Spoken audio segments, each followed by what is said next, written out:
에서 입장하고 계십니다. 큰 박수로 환영해 주시기 바랍니다.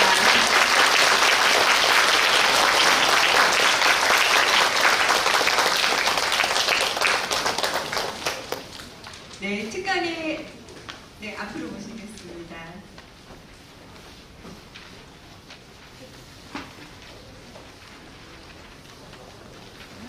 네, 저희 특강에 앞서서 제2중앙경찰학교 문경유치를 위한 퍼포먼스를 진행을 하도록 하겠습니다. 제가 경찰과 문경시민은 하면 뭐죠? 하나죠. 네, 제가 경찰과 문경시민은 하고 외치면 하나다, 하나다, 하나다 3번 외쳐주시면 되시고요. 그리고 두 번째로 제2중앙경찰학교 최적지는 어디죠? 문경. 네, 문경입니다.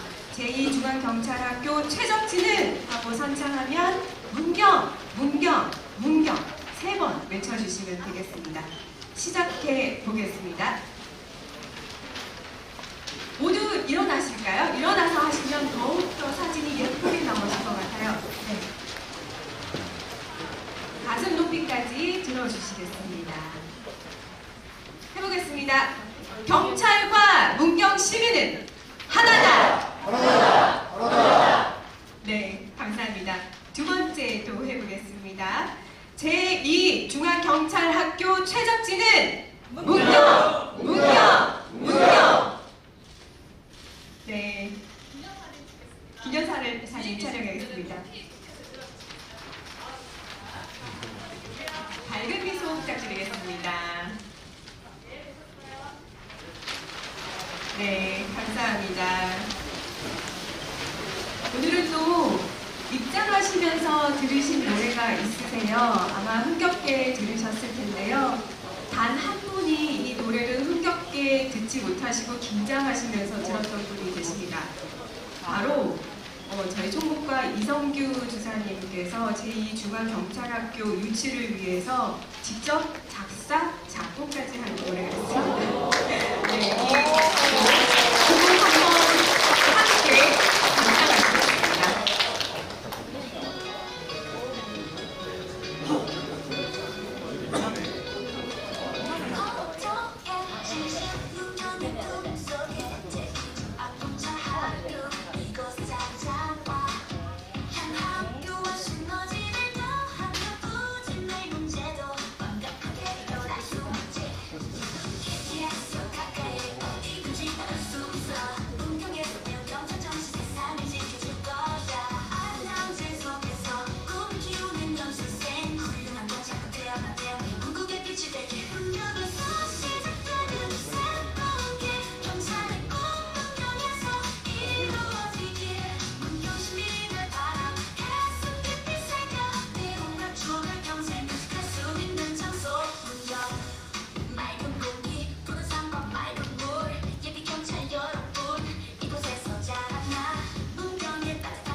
푸른 속에서 함께 자라 이곳에서 얻은 모든 것 여러분들의 힘이 되줄 거야.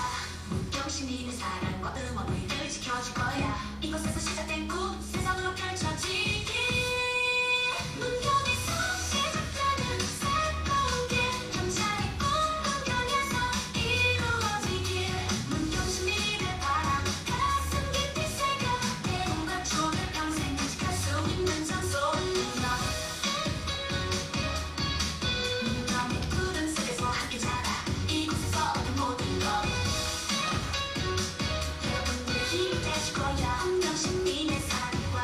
너희를 지켜줄 거야.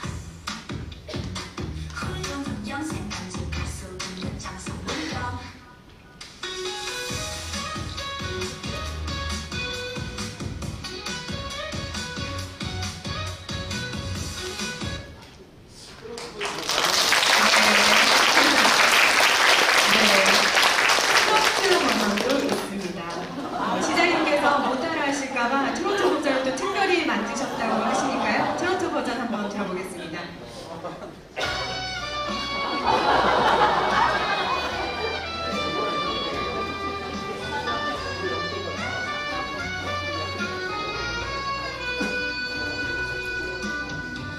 문경이 산골들 푸르른 하늘 아래 여기서 시작되는 꿈 경찰의 길을 걸어 국토의 중심에서 나라를 지키는 자 문경에서 나는 태어나 정의의 이름으로 문경 그곳에서 경찰이 되어 전국 어디든 가까이 다가가 문경의 품안에서 우리는 강해져 제일 중앙경찰학교 문경에서 시작해요.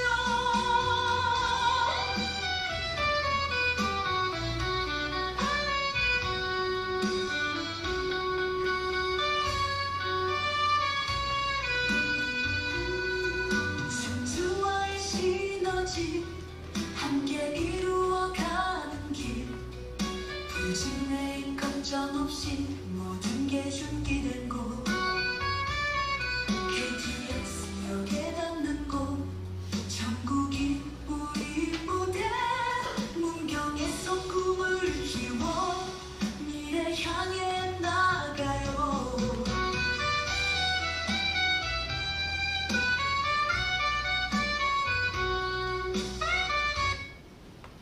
네, 수고해주신 우리 이성규 지사님에게 다시 한번 감사의 말씀 드리겠습니다. 시장님의 열정에 못지않게 저희 직원들의 열정과 염원은 대단한 것 같습니다. 안녕하십니까. 정식으로 인사드리겠습니다. 저는 오늘 사회를 맡은 차승입니다.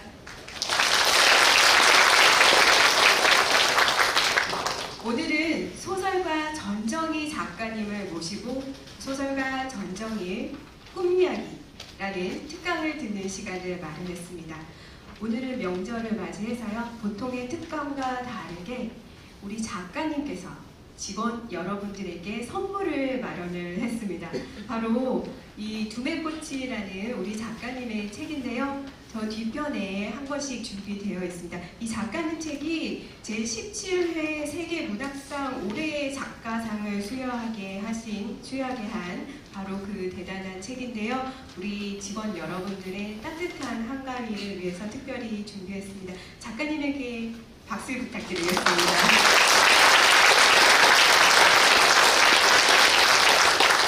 네, 그럼 오늘 특강 진행 순서를 말씀드리겠습니다.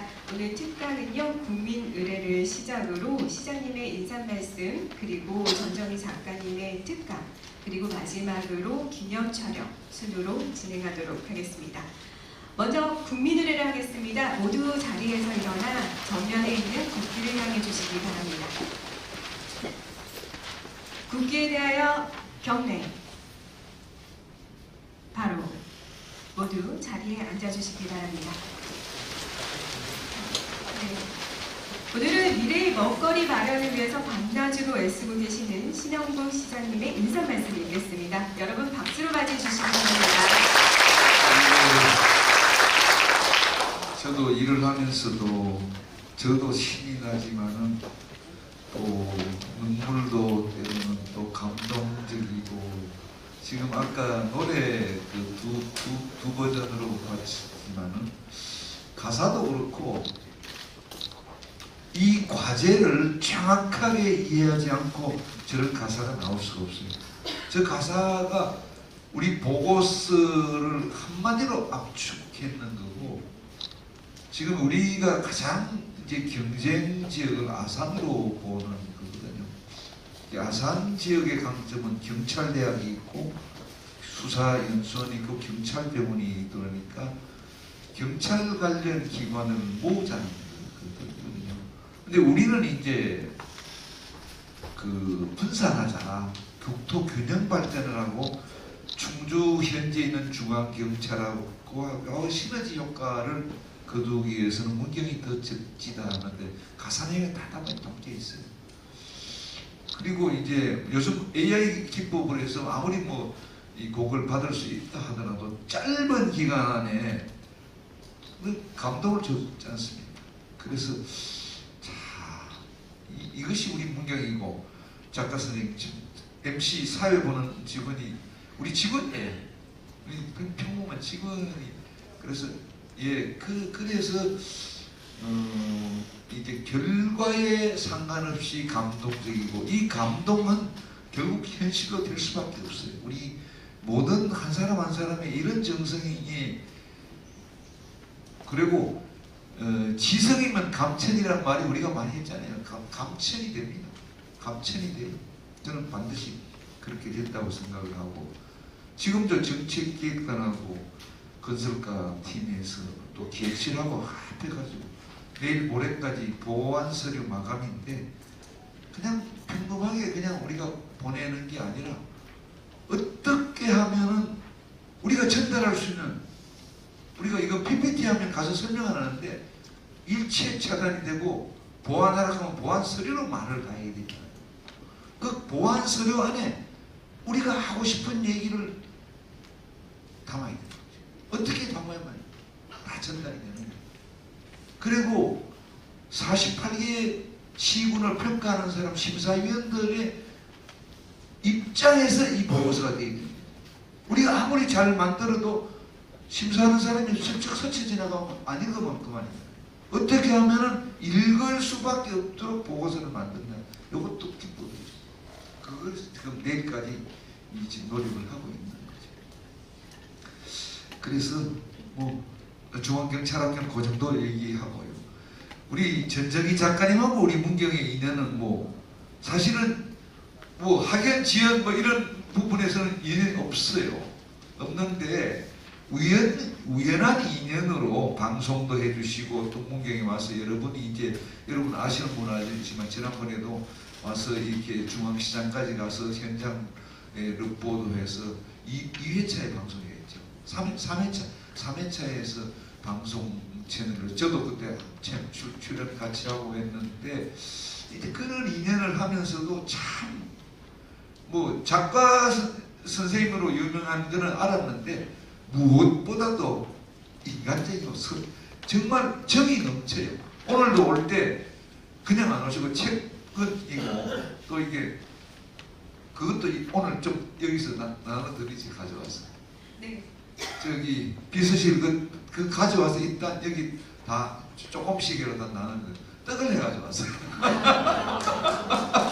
그러면서 하시는 말씀이 오늘 친정한 기본으로 친정 올 때 그냥 빈손으로 추석 앞두고 빈손 못 온다고 그래 오신 거죠. 그리고 이제 그 와이어도 무콧댁이라고 이제 또 동해가 고향이거든요.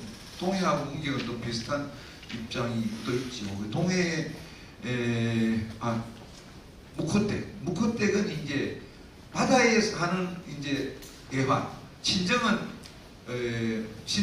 어디 저 평창인가?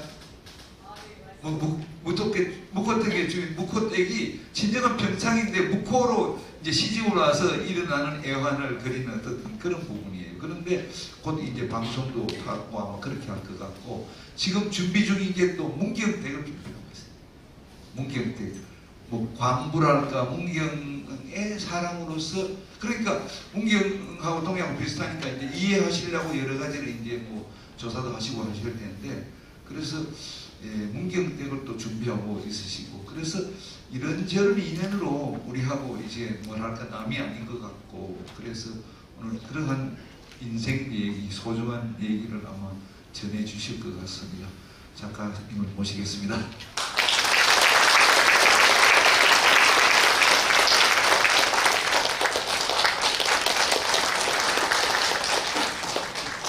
네, 시장님께서 작가를 너무 많이 띄워주셔갖고 앞에서 시장님께서 소중한 이야기는 모두 다 하시다 보니까 제가 몸둘 바를 모르겠습니다. 소설가 전정희 작가입니다. 반갑습니다. 네, 시장님 말씀처럼 오늘 제가 그 시청 입구에서 팀장님하고 인사를 나누면서 팀장님께 악수를 청하면서 제가 팀장님 저 친정은 느낌이에요 했더니 그냥 가슴이 뭉클했어요. 저는 강원도 통일시가 이제 목포가 고향이지만 그 이전에 저는 작은 마을에서 그 망상이라는 해수욕장 들어보셨죠, 여러분? 네, 그곳에서 태어났습니다. 태어났는데 처음부터 누구나가 다 뭐 글을 잘 쓰는 건 아니잖아요. 저도 소설가가 되기까지는 여러 가지 굴곡들이 많이 있었습니다. 그래서 저는 7남매 중 막내로 그 오빠 넷에 언니 둘, 그리고 저는 쌍둥이입니다. 쌍둥이인데 이 이야기는 세상에 거의 제가 잘 안 하고 있었는데 오늘 이제 친정해온 느낌으로 네, 진솔한 이야기가 오늘은 딱딱한 분위기보다 작가는 전공 강사진이 아니므로 살아온 인생 이야기에서 그냥 여러분하고 소통을 하고자 해서 이 자리에 섰습니다. 그래서 쌍둥이로서 제가 언니고 동생이 3살 때 하늘나라에 먼저 갔어요. 네, 그 수구나 이런 걸로 해서 옛날에 저도 사진으로만 보았지만 실제로는 못 보았는데 저보다 훨씬 예쁘고 똑똑했대요. 저희 집안은 아버지가 농부시면서 또 교육적에 이렇게 되게 열정이 강하신 분이셨어요. 그래서 시골 마을은 모든 게 좀 열악하잖아요. 그래서 아버지가 이제 생각해 내신 게 시골에서는 저희 때만 해도 이제 중학교까지만 졸업을 하고 나면 그 학교 정문에 큰 버스가 와 있습니다. 그 버스에 타는 학생들은 서울 공장으로 가는 학생들이 제 친구들이었는데 그때 당시는 철모른 저는 나도 저 버스 타고 서울 가고 싶다 라고 했는데 철이 조금씩 들면서 제가 느낀 건 그게 아니었구나. 아픈 시대였구나, 내 시대가. 그래서 그 이후에 하나씩 생각해 보니까 아버지께서 늘상 하셨던 말씀이 일기를 강조하셨어요. 너희들이 매일매일 하루하루 그냥 놀고 먹고 하지 말고 너희들이 하루 생활에 있어갖고 한 줄이라도 글을 좀 써보아라 하셨어요. 7남매는 아버지가 외출해서 돌아오시며 에헴하고 큰 소리로 마당이 넓은 집 하면 작가의 집이었거든요. 그래서 책 읽는 소리가 바깥까지 안 나가면 그날은 모두 회초리를 맞았어요. 진짜 이거는 현실입니다. 꾸민 이야기가 아니고 그렇게 호랑이 집 하면 작가의 집이었는데 5학년 때 아버지가 돌아가셨어요. 어느 날 갑자기.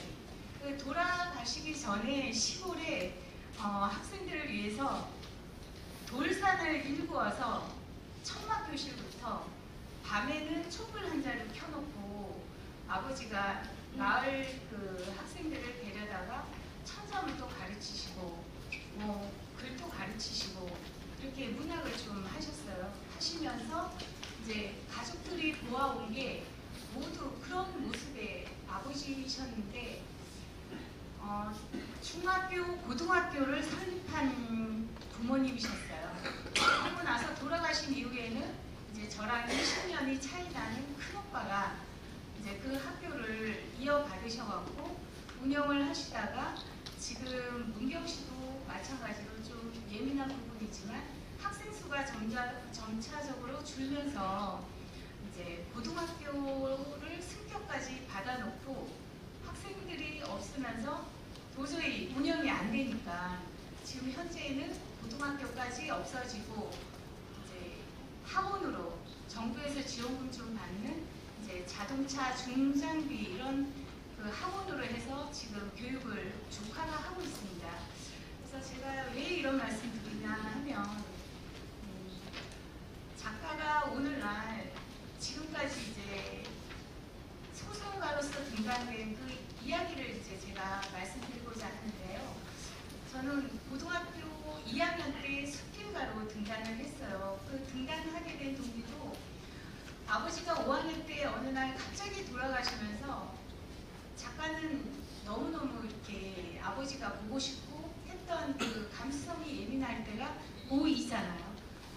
2학년 때 쓴 그 수필 하나가 농부의 얼굴이었어요. 근데 그게 당선이 되면서 수필가 등단이 돼버린 거예요. 그러면서 저는 문학 소녀의 길을 가고 싶어서 뭐 시화전도 하고 낭송회도 하고 여러 가지 그 뭐 정선이나 이런데 그때 당시는 저희 때 이 차가 이렇게 아스팔트가 깔리지 않은 버스, 덜컹거리는 버스에 이제 타고 마지막 정류장까지 갔다가 돌아오면서 또 머릿속에 글 한 작품 하나를 만들고 이렇게 해서 운 좋게도 뭐 100일장이나 이런 것들을 참 많이 다녔던 것 같아요. 나갈 때마다 계속 대상을 받다 보니까 저도 모르게 어느 날 나는 작가의 길이 맞나 보다. 누구나가 다 여러분도 똑같겠지만 꿈을 꾸고 있잖아요. 나는 나중에 뭐가 되고 싶다, 나는 공무원이 되고 싶다 이런 그 마음을 항상 바람을 할 텐데 저 또한 그런 생각을 하고 있었는데 그 저희 어머니 역시도 아버지처럼 되게 엄격하신 분이었어요. 항상 올림머리를 하시고 한복을 곱게 단아하게 입으시고 아침에 항상 이렇게 흐트러진 모습을 안 보이신 분이 저희 어머니셨어요. 근데 자라면서 이렇게 쭉 생각해보면 그때 그 부모의 얼굴이 곧 자식한테서 나오잖아요.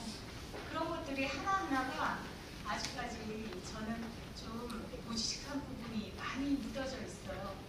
그래서 쭉 저는 집에서 중학교, 고등학교를 아버지가 설립하면서 새마을 유아원을 또 큰오빠가 설립을 하셨어요. 그러다 보니 저는 다른 학교를 갈 수가 없었습니다.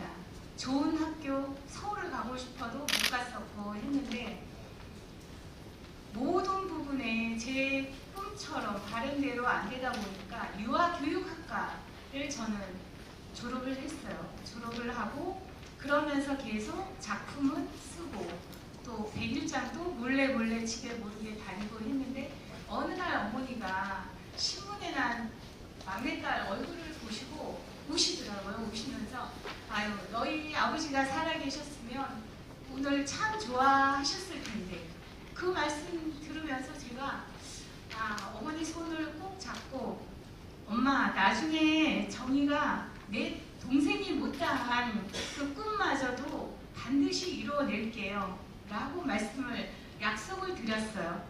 그러면서 이제 저는 유치원 원장으로 또 어린이집 원장으로 입시학원 종합 원장으로 해서 계속 교육의 길로 온 거예요. 오다 보니까 다른 친구들이 하는 뭔가가 이렇게 하고 싶은 또 욕심이 생겼는데 그거는 생각뿐이지 여러분들이 더 잘 아시다시피 입시학원 상당히 힘들잖아요. 힘든 어머니 부모님들 부분에서 또 그걸 시험 점수 올려야 되는 부분 저는 새벽 5시부터 집에 돌아가면 새벽 1~2시 돼서 집에 항상 들어갔었어요. 오래전부터. 그게 일상화가 돼서 지금도 새벽형 인간으로 눈 뜨면 그냥 자동으로 알람 없이도 5시예요. 그렇게 생활한 습성이 오늘날까지 왔는데 여자 나이 40 되면 지금 이 자리에 앉아 계신 우리 여자 공무원분들 많으시겠지만 여자 나이 40 되면은 고민이 많잖아. 그리고 커피 마실 때 창밖 바라보면서 자기 자신도 모르게 눈물 쭉 흘리게 되는 게 여자 나이 40인 것 같아요. 근데 작가는 내 나이 40 되면은 정말 아름다운 여인이 될 거야. 저는 그렇게 열망했었거든요. 근데 막상 40이 되니까 멋있기는커녕 그때 당시 한창 막 그 교육에 우리 대한민국 그 사교육의 슬럼프에 빠져 있었어요. 경제 위기로 부모님들이 가장 먼저 빼는 게 학생이죠. 학원은 보내도 그만, 안 보내도 그만이니까.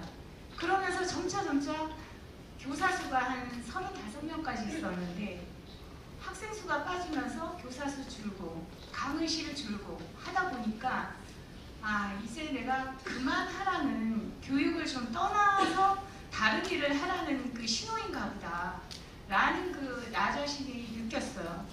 그래서 2018년도에 제가 과감하게 교육의 문을 내렸습니다. 내리고 그때 이제 쓴 책 자체가 그동안에 열심히 이제 숨가쁘게 달려온 나 자신에 대해서 쓴 글이 하얀 민들레. 여러분들 네이버 치시면 하얀 민들레 있습니다.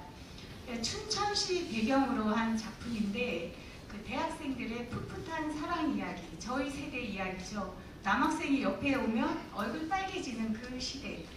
그래서 12일 날 또 춘천시에서 요청을 받아서 하얀 민들레로 인해서 이제 제가 방문을 하지만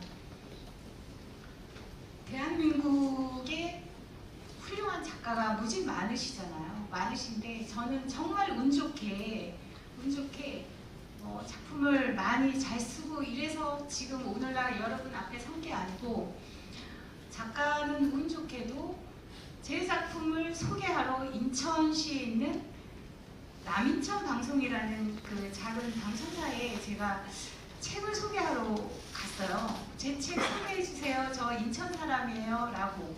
제2의 고향이 이제 인천이 돼버렸으니까. 그랬더니 국장님하고 팀장님께서 딱 보시더니 그때 마침 TV에서 매주 베스트셀러작들을 소개하는 그 책을 읽어주는 TV라는 프로그램을 이거 소설가님이 직접 해주시면 되겠네요. 이렇게 해서 시작된 게 방송인으로 이제 발을 딛게 됐어요. 하나를 하다 보니까 2개, 3개를 주고 그 다음부터는 또 다른 지상파에서 또 저를 콜을 해주시고 그러다 보니 작가로서 방송인으로서 또 여기저기서 정말 옛날에는 시니어 모델 하면 다들 이쁘고 키 크고 이랬잖아요. 요즘은 그게 아니라 자기 자신한테 끼만 있으면 먼저 불러요. 저희 회사에 좀 와주세요. 그러다 보니 어느 날 화장품 CF도 들어오고 아파트 광고도 들어오고 여기저기서 콜이 들어와요. 이게 나 자신한테 뭔가 끼가 있는 건가? 이런 생각이 또 들고 그러다 보니까 어느 날 우리 아들이 29살입니다. 지금 현재 그 판교에 있는 메이플 스토리 넥슨 코리아에 지금 현재 대리로 있는데 이 친구가 하는 말이 엄마 방송하니까 뭔가 자신감도 넘쳐가지고 또 아들이 보기에는 우리 엄마가 이쪽 길로 가는 것도 소설가의 길을 하고 너무 매치가 잘 된다. 아들이 응원할 테니까 엄마 열심히 해보세요. 하다 보니까 작품을 하나하나 쓰게 되고 또 자신감이 생겨요. 저도 여러분들처럼 공무원의 가족이었어요 한때. 저희 남편은 해양경찰 공무원으로 한 20년 하고 지금 나오셨거든요. 나오셨는데 오늘 제가 이 강의 제안을 받으면서 고민을 참 많이 했어요. 내가 과연 어떤 것을 저보다 더 많은 지식을 갖고 계신 분들한테 제가 이야기를 하지? 라고 생각하다가 7년 전에 제가 5, 6사단 그 투스타님들한테 이번 문경씨처럼 제안을 받았어요. 어느 날. 그래서 그날 또 마찬가지로 열심히 뭔가 강의 준비를 했는데 갑자기 당일 딱 되니까 머리가 하얘지고 또 이 투스타들 스타님들한테 갈 때는 이 강의 자료를 가지고 갈 수가 없대요. 입구까지 들어갔는데 이걸 다 떼쓰시는 거예요.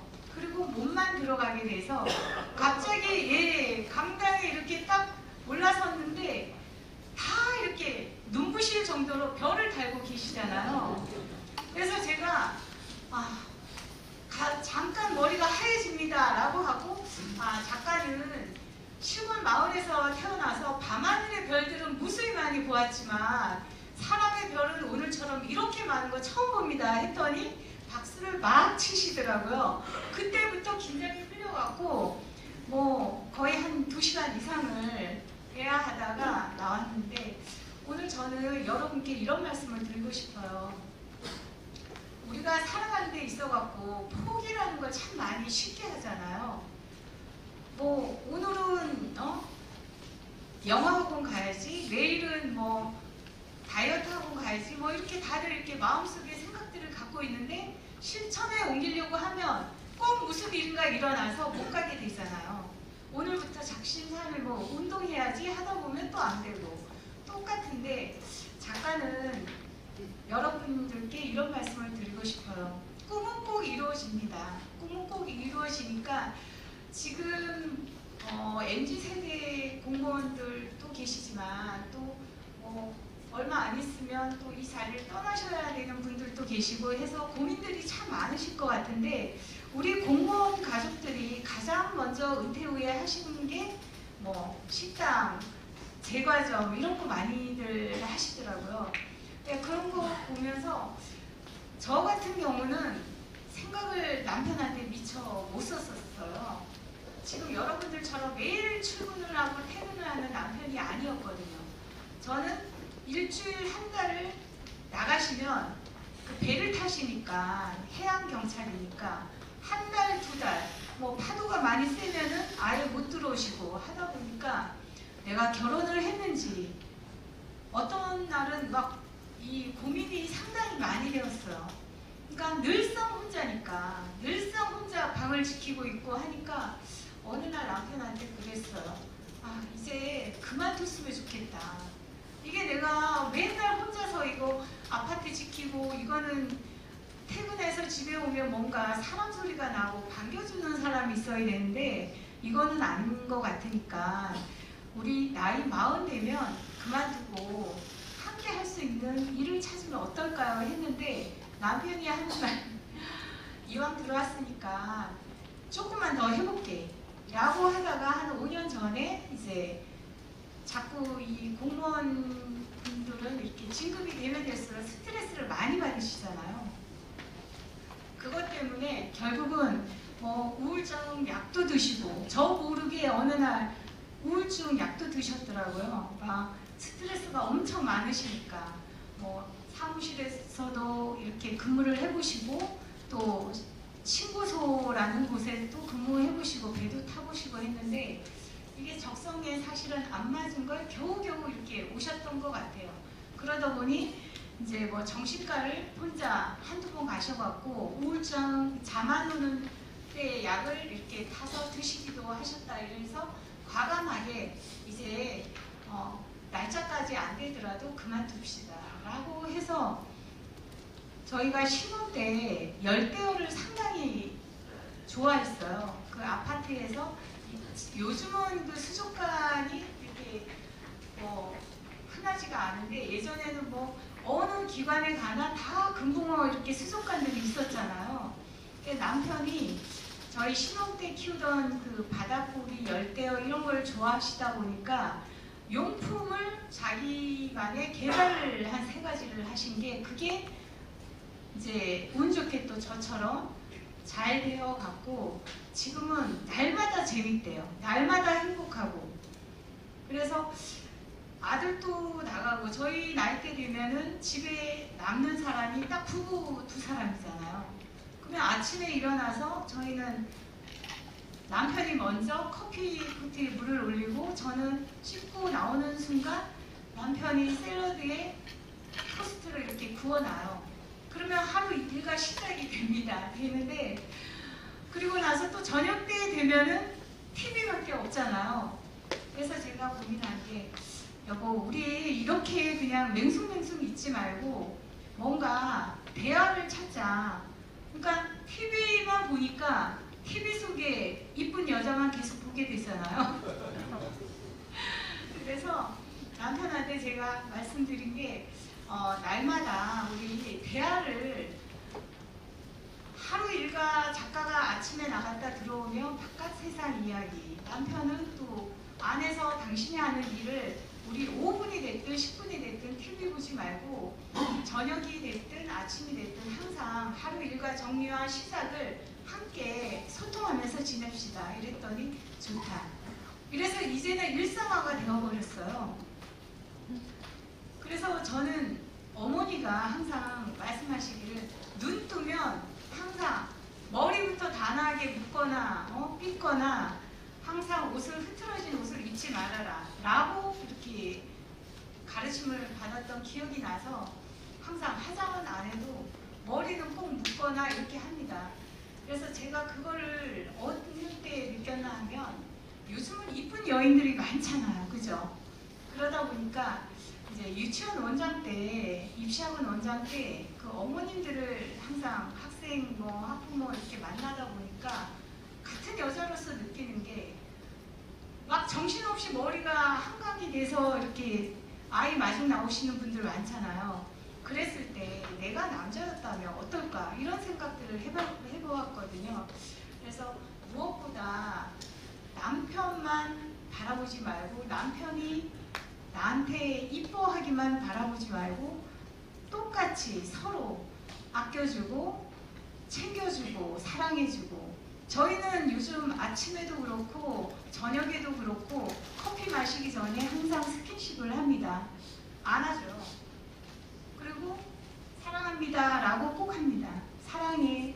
정리한 사랑해. 제가 어느 날 남편이 그냥 무뚝뚝하게 사랑해 하는 거, 저 눈과 눈이 마주쳐서 이야기를 해야지 그게 참된 사랑이라고 하니 남편이 쑥스러워했어요. 근데 그게 하루가 되고 이틀이 되고 3일이 되니까 우리 여자들은 특히나 나이가 들면 어때요? 누구 엄마, 그냥 집사람, 남편이 소개할 때 그거 그렇게 하잖아요. 제가 가장 듣기 싫은 것 중에 하나거든요. 우리 여자들은 결혼을 하면 이름을 잊혀져 갑니다. 그게 안타까우니까 여보 그러지 말고 이름을 불러주세요. 정리한 사랑해. 지금 아들도 없고 며느리도 아직 안 생겼으니까 그렇게 하면 좋겠다. 그래 내가 너의 이름을 불러줄게. 근데 지금은 아침이고 저녁이고 커피 마실 때는 항상 꼭 안아주고 여보 고생했어. 그리고 사랑해. 이렇게 하다 보니까 너무나 서로 간에 믿음이 가고 정이 가고, 그동안 저희는 떨어져 있었던 시간이 너무 많다 보니까 낯선 아저씨처럼 어느 날은 느껴졌었거든요. 그 이야기를 이제 살아가면서 얘기를 하는 거예요. 부부지간에 안 싸우는 부부 어디 있겠어요? 이혼 안 하고 싶은 부부 어디 있었겠어요? 살다 보면 삶 속에서는 누구나가 다 그 굴곡이 있잖아요. 근데 그 굴곡을 어떻게 견디냐가 가장 중요한 것 같아요. 그래서 저는 남편이 인천분이세요. 그래서 인천분이다 해서 또 경찰관이다 해서 집에서 반대하는 결혼을 저는 했어요. 했는데 지금은 참 잘했다 싶어요. 네. 왜냐하면 남편은 내 이야기를 들어주고 아내가 하는 일에 있어 응원을 해줘요. 그러다 보니 자동적으로 아들도 응원을 해주게 되는 거고, 그래서 꼭 자기 생일날이나 아내 생일날이나 하면 우리 가족은 편지 쓰기를 해요. 선물보다 편지로서 마음을 전하자. 편지가 없으면 선물이 아닌 것 같아요. 우리가 요즘은 핸드폰으로 많이 이렇게 주고받잖아요. 그러다 보니 손글씨가 없어지고 또 종이책을 읽는 게 점점 사라지고 있잖아요. 그 핸드폰에만 의지하지 말고 오늘 여러분들은 돌아가셔서 아내한테 남편한테 한 줄이라도, 이제 제가 여러분들을 만난 게 9월에 시작해서 여러분들 정말 훌륭하시고 근사하신 분들을 앞에서 제가 작가가 꿈 이야기를 하고 있는데, 이 시작에서 아내한테 소중한 분들한테 편지를 써보면 뭔가 참 감동 아닌 감동, 다음날 식탁이 틀려지리라고 저는 생각해요. 작은 것에 감동이거든요. 남편분들은 보통 그러잖아요. 다른 옆집 아줌마가 이제 명품백을 이렇게 저거 한다 해서 나도 그 명품백을 들고 싶다. 아내들은 그게 진심 어린 마음이 아니거든요, 사실. 솔직히 들고 싶을 때도 있겠죠. 하지만 남편한테 진정으로 바라는 건 바로 사랑하는 마음이고 아껴주는 마음이고 너밖에 없어. 그 이야기를 가장 듣고 싶어 하거든요. TV에서 이쁜 여인, 바깥에 나오면 다 이쁜 여인. 요즘은 다 이쁘잖아요. 그 인형같이. 그런 거를 떠나서 집에 돌아가서는 마음속이 어떻게 됐든 내 안에 손 꼭 잡고 야 세상에 나는 너밖에 없어. 너무 예뻐. 내 아내가 최고야. 라고 이야기를 해주면 그때부터 아내는 눈물 흘리면서 남편한테 잘하리라고 나는 생각을 해요.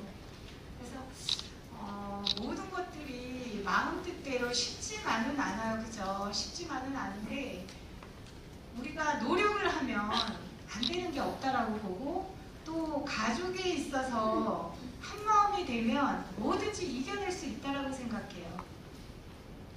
저는 유치원 원장을 할 때 가장 힘든 시기가 있었던 게 그 기사님 부주의로 그 노란 버스 30인짜리 버스가 한 12호 차까지 있었어요. 학생이 많아갖고 그럴 때 기사 부주의로 차가 나갔다 하면 원장은 막 가슴이 두근두근 거리는데 기사 부주의로 초등학교 2학년 여학생을 해군의 아이를 하늘나라로 보낸 적이 있어요.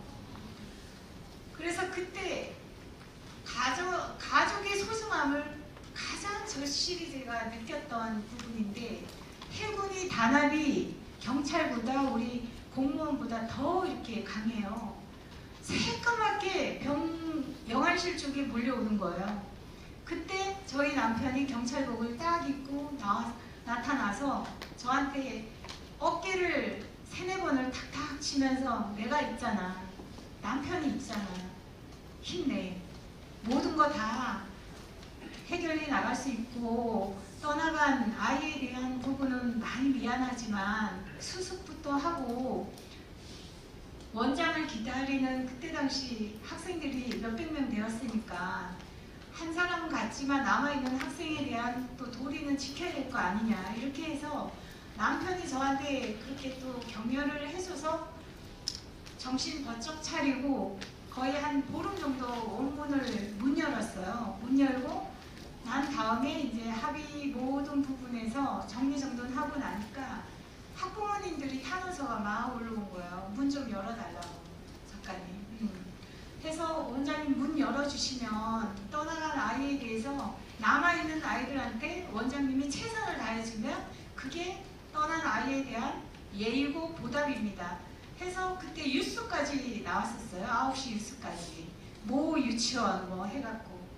그렇게 해서 주변에 그 믿음과 사랑으로 또 다시 이제 원장으로서의 길을 또 걸었었는데 가족이 정말 가족이 중요합니다. 가족이 중요하고 병원을 우리 여러분들이 갔을 때 혼자 병원을 가서 진찰을 받는 것하고 아내와 남편이 함께 가서 진료실에 기다려주는 거하고 어떤 게 좋을 것 같아요?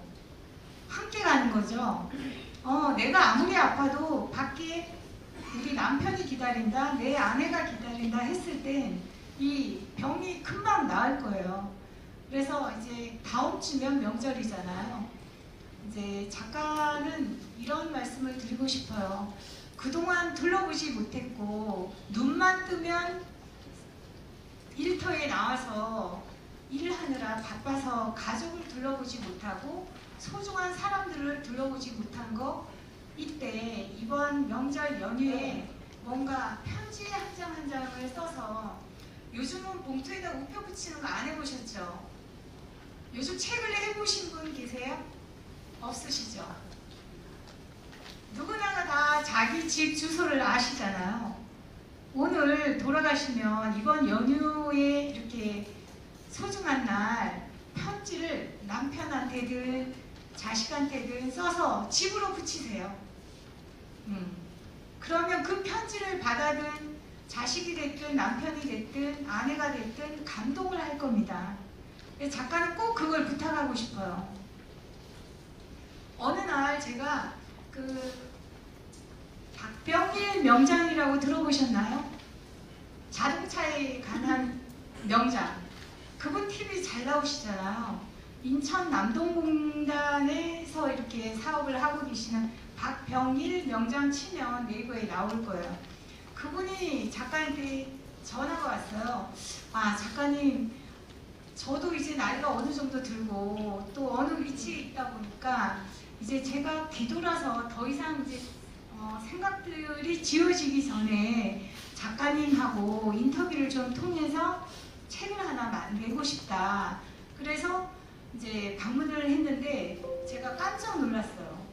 작가인데 이렇게 자상하게 글을 쓴 분은 처음 봅니다 라고 제가 감동의 이야기를 했는데, 그분이 하시는 말씀이, 핸드폰 있잖아요 여러분. 핸드폰에 국수집을 가거나 어느 밥집을 가거나 누구를 만났을 때 꼭 2줄, 3줄을 글을 썼대요. 쓴 게 어마어마 많은 거예요. 그래서 작가님, 이 정도 되면 책으로 하나 내면 어떨까요? 내가 요즘은 자꾸 차키 들고도 내 차키 어딨지 하고 막 멘붕이 오신다는 거예요. 그래서 정말 너무 훌륭하십니다 라고 했는데, 그분도 저처럼 오늘 이렇게 공무원분들하고 강의도 하시고 차에 대한 강의도 하시고 이러는데, 그분이 올해 가기 전에 꼭 자서전, 예전에는 뭐 죽기 전에만 자서전 쓴다 하셨잖아요. 요즘은 자기 생각이 좀 더 올바르게 있고 돌아온 지금까지 가정을 생생하게 자기가 글로써 남길 수 있을 때 책 하나 내서 뭔가 이름 석자, 내가 이만큼 이렇게 숨가쁘게 살아왔어. 특히 여러분들은 작가보다 스토리가 더 많으실 것 같아요. 매일 만나는 분들이 손님, 이제 시민들이고 여러 층의 분들을 만나시잖아요. 그죠? 그래서 오늘부터는 우리 그 업무 일지라는 그 다이어리 있잖아요. 그 노트에다가 커피 마실 때나 뭐 할 때 잠깐 자기의 생각과 느낌을 글러서 한번 써보세요. 요즘 많이들 그렇게 해서 돈 안 들이고도 책들 많이 쓰거든요. 그런 부분에서 저는 꼭 그걸 추천해 드리고 싶어요. 요즘은 항상 핸드폰, 뭐 식당 가거나 어디를 가도 모든 가족이 대화를 다 두절시키고 각자의 핸드폰 보고 있잖아요. 그렇게 하지 않았으면 좋겠어요. 그러다 보면 점점 멀어져 가요. 마음에서 멀어지면 몸에서도 멀어지고 다 멀어진다 하잖아요. 뭔가 자기 자신이 가족을 내 편으로 만들고 따뜻하게 주변 사람들을 내 편으로 만들기 위해서는 무엇보다 나만의 어떤 그 따뜻함이, 정이 있어야 된다라고 생각해요. 그래서 지금 시장님께서 말씀하셨던 그 무코텍 있잖아요. 무코텍 같은 경우 요즘 누군가를 용서하고 그런 그 시대가 점점 사라지고 있잖아요. 저는 70시대거든요. 70시대인데 나름대로 저희 때만 해도 시골에서 음식을 하거나 전을 부치거나 하면 그 전 냄새가 이웃집에 다 퍼지다 보니까 나눠주게 되잖아요. 나눠주고 또 서로 주고받고 하는데 요즘은 그런 게 전혀 없는 것 같아요. 제가 2년 됐는데 그 영종도라는 시골 마을에 지금 작가의 작업실이 나가 있어요. 그래서 그 마을에 갔는데도 아직 나무를 떼는 마을들이 이렇게 집집마다 있는데, 명절 때가 돼서 이웃집을 나눔을 하는 걸 한 번을 못 봤어요. 2년 동안. 그래서 이게 정말 우리 지금 현 시대를 살아가는 그 안타까운 현실이구나 하는데, 이럴 때 무코텍은 정이 넘치는 어머니예요. 그 어머니의 그 작품을 드라마로 한번 공영방송에서 올려주십사 하는 그 독자들의 그 편지들이 많이 와서 내년 한 5월 정도 가정의 달에 이제 지상파 방송으로 드라마로 올라가고 올해 12월 달에는 연극으로 대학로에 또 오르게 돼요. 그래서 여러 가지 영화도 이어져 가고, 그런 와중에 이제 우리 문경 시장님께서 또 무코텍만 쓸 게 아니라 우리 문경텍을 써주세요 하는, 처음에는 농담으로 받아들였는데 몇 번 말씀하시니까 제가 진지하게 생각을 하고 6월 달부터 이미 시작을 했습니다.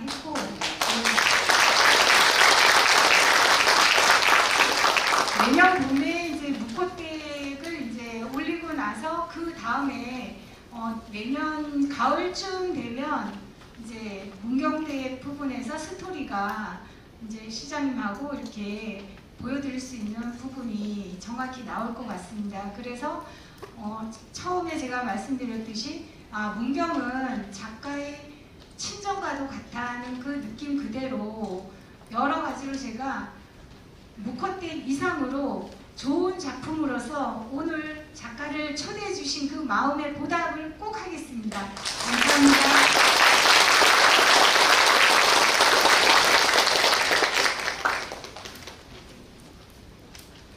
네.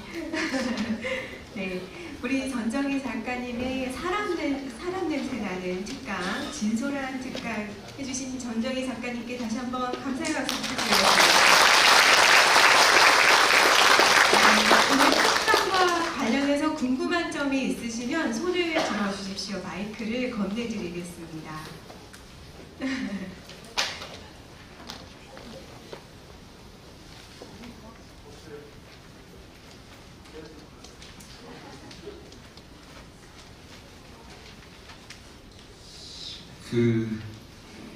우리의 얘기고 우리 상황만 다르지 다 누구나의 얘기일 수도 있고 그게 또 대부분의 이제 우리 감동을 주는 게 진정성이거든요.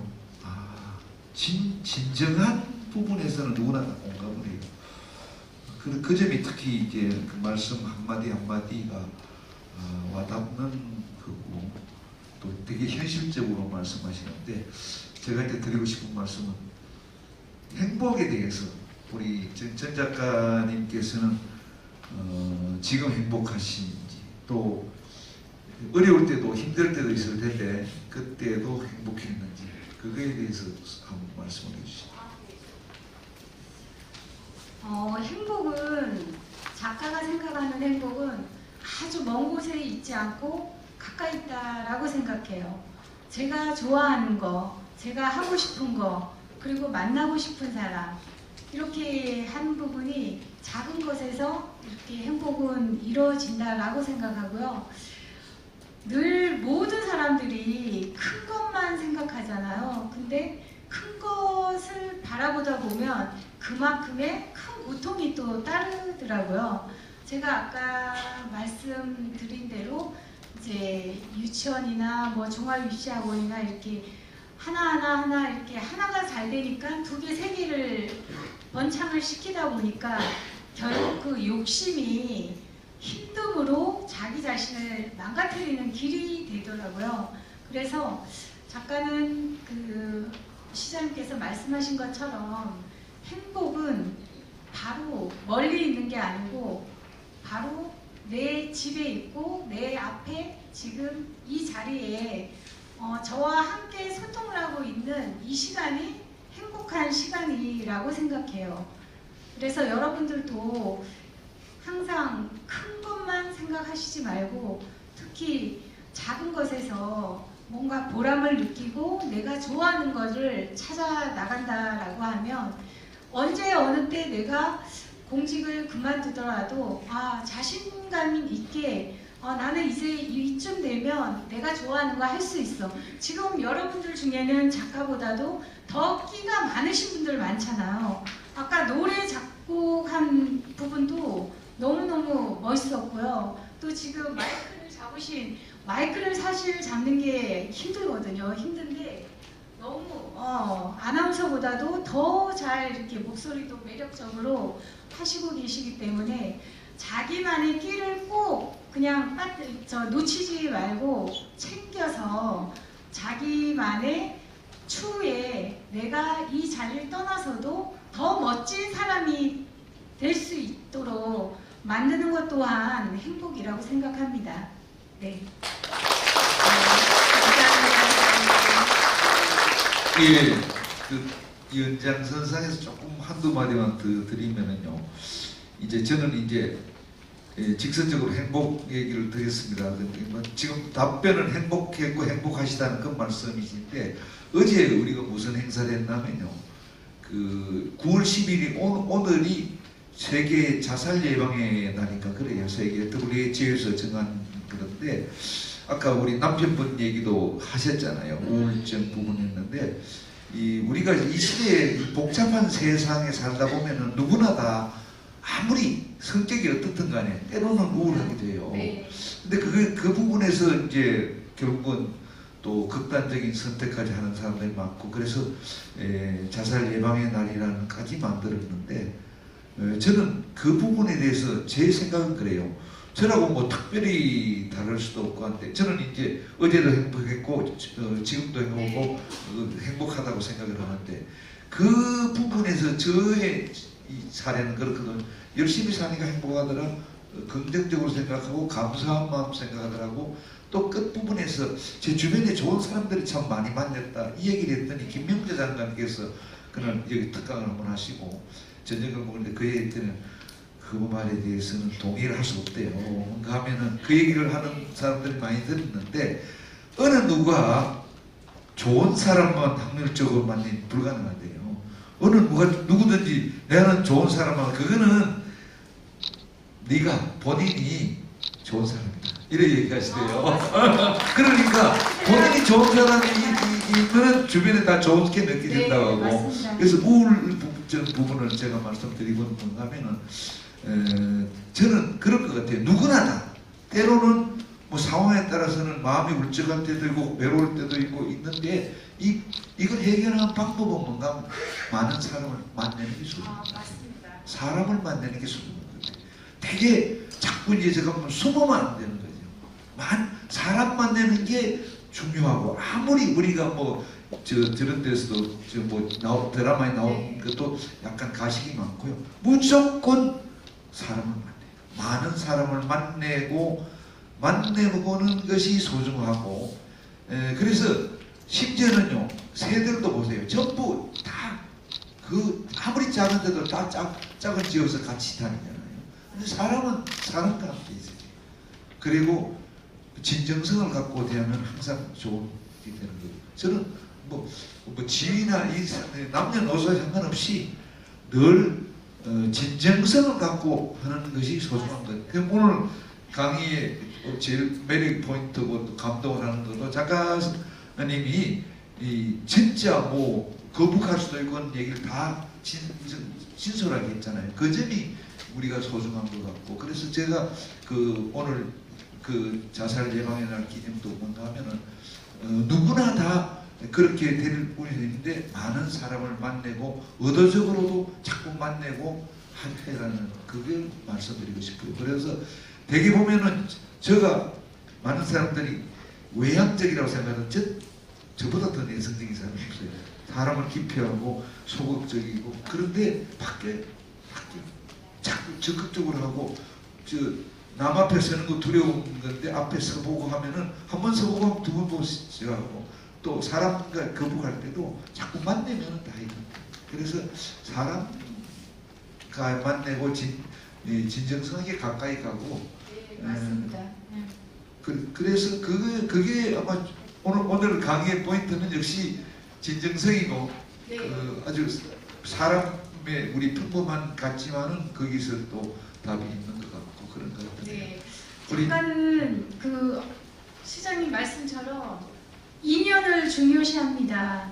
우리한테는 무엇보다 물론 돈도 있어야 되겠지만 가장 소중한 사람이 가장 소중한 게 인연이라고 생각합니다.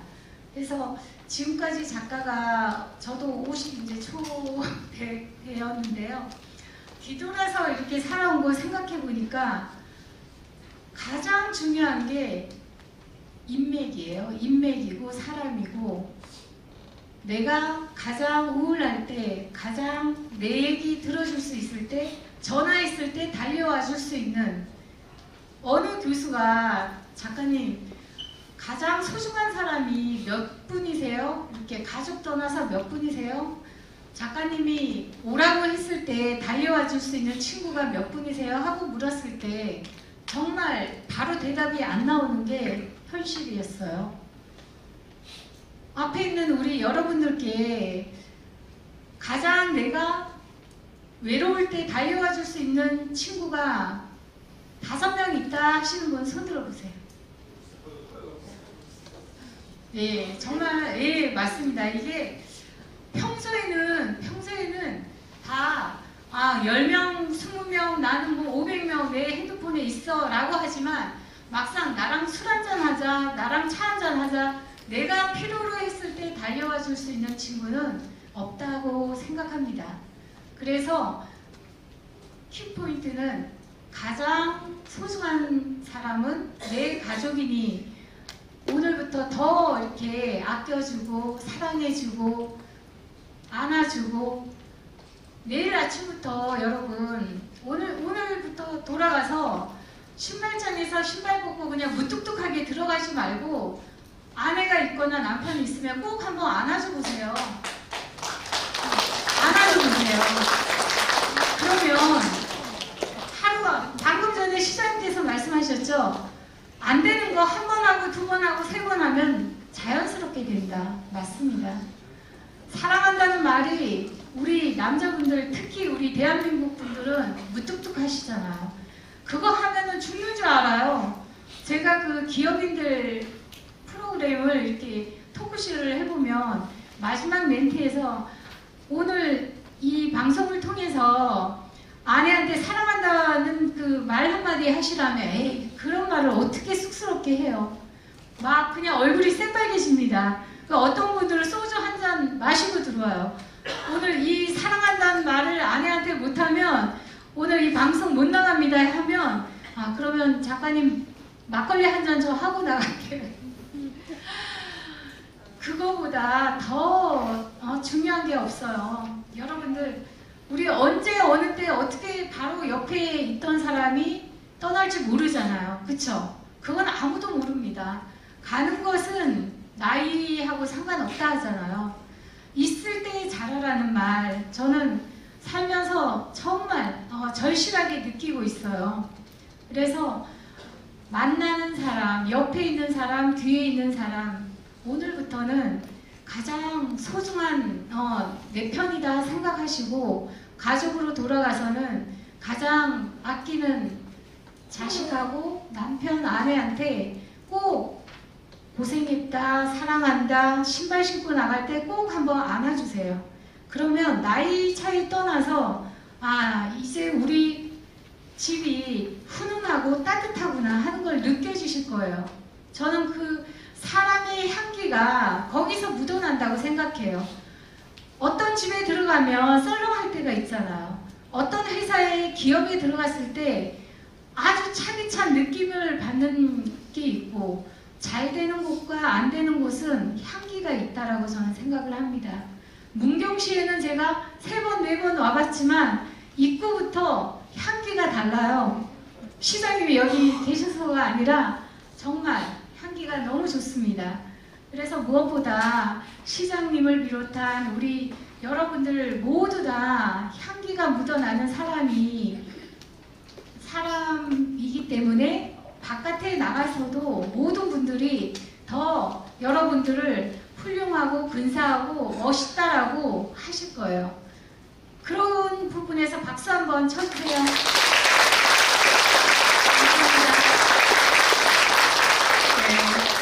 오늘 열정적인 강의를 해주신 전정희 작가님께 저희 직원들이 대표에서 고유진 주무관께서 꽃다발을 전달하겠습니다.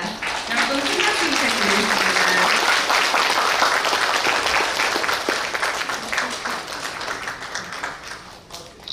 네. 그리고 작가님과 간부공무원님들께서도 같이 기념 촬영을 하겠습니다. 간부공무원님들도 앞으로 모시겠습니다.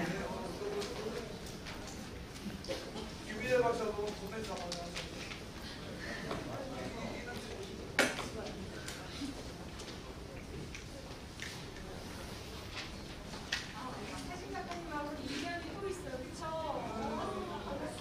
이천실에서 이렇게 찍어주셨어요. 네, 앞에 있는 카메라를 바라보시겠습니다. 네, 환한 미소 부탁드리겠습니다. 네, 박수 치면서 한번 촬영을 해볼까요? 네, 박수 치면서 촬영해보겠습니다.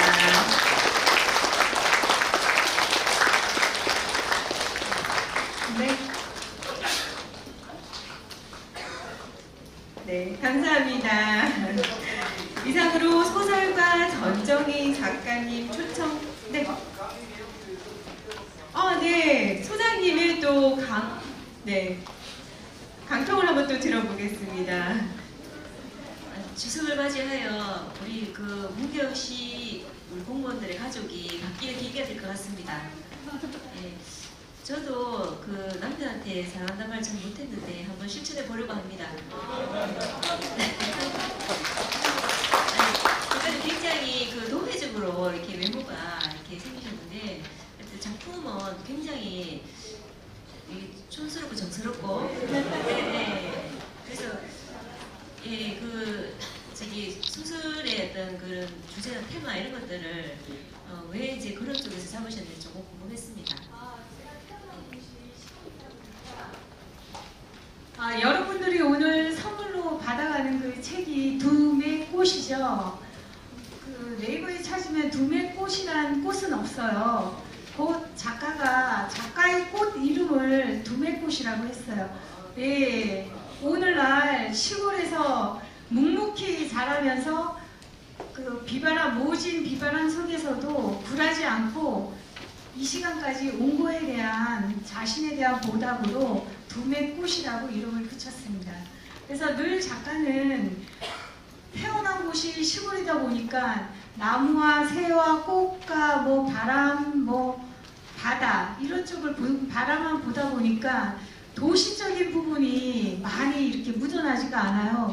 글 속에서도 보면 방금 전에 말씀하셨듯이 시골 풍경이 항상 묻어나는데 지금까지는 강원도 제가 자랐던 그 배경으로 시골 쪽으로만 거의 이렇게 묻어났는데 10월달에 나오는 작품 속에는 도시적인 것과 시골적인 게 같이 묻어날 거예요. 그래서 작가는 그 글의 소재가 항상 오늘 여러분을 만난 것처럼 여러분들을 만난 것 속에서 또 작품이 하나가 나오게 되고 누군가를 만나는 거에 따라서 그날 작품 하나씩 만들어지고 있습니다.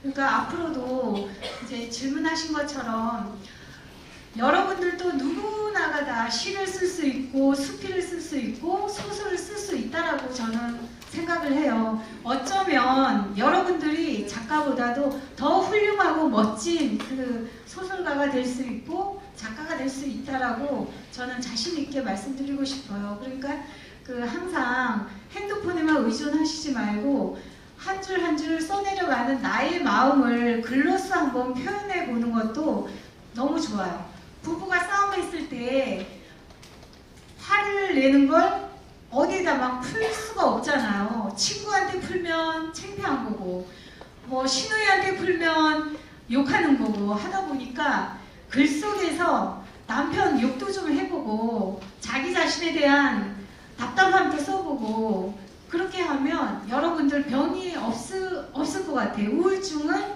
글을 쓰면 쓸수록 그냥 다 날려버릴 수 있으니까 예, 오늘부터는 우울해 하시지 말고 절대로 나는 왜 이럴까? 나는 왜 이렇게 우울하지? 나는 왜 이렇게 재미가 없지? 이렇게만 생각하시지 말고 글 속에서 나를 한번 찾아보세요.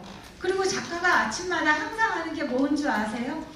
세수를 하고 나면 거울 속에 나를 봅니다. 보고 나는 할 수 있어. 나는 할 수 있어. 전정이 너는 해낼 수 있어. 라는 말을 자기 자신한테 꼭 합니다. 하고 시작을 해요.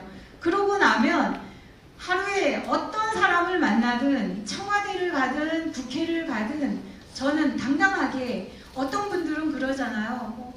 국회의원님 만나거나 시장님 만나거나 장관님 만나면 떨려요 하는데 작가는 다 똑같은 사람입니다.